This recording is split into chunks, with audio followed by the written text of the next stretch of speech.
just outside Baltimore, at the same time that Chino was selling on his block, a person called Lee Maddox was standing on the I-95.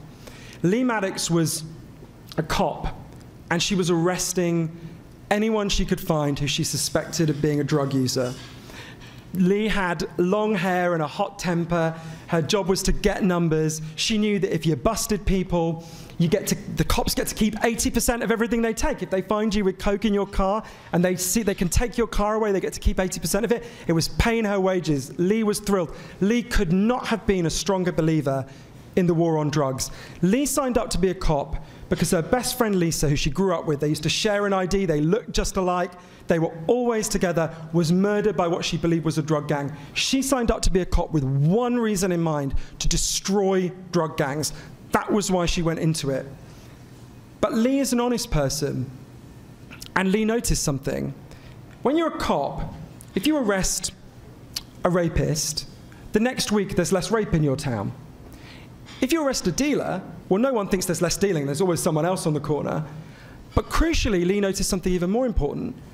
If you bust dealers, the murder rate actually goes up. And Lee was like, why would this be? How can that be? And what she discovered is that if you, say Chino establishes a reputation for terror on his block, he controls his block.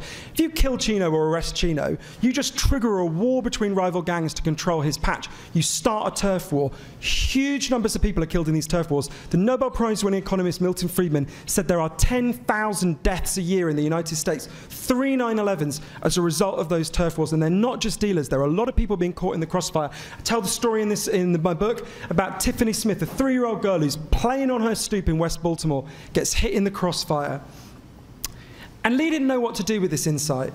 And then another of her best friends, Ed Totley, an agent who also believed very strongly in the drug war, goes to do an undercover drugs bust, and he's shot by the dealer, who just thought he was another dealer. And Lee goes and looks at Ed's body, and she thinks, I can't do this anymore.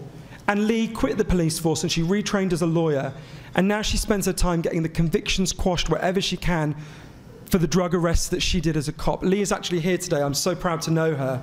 She's an extraordinary person.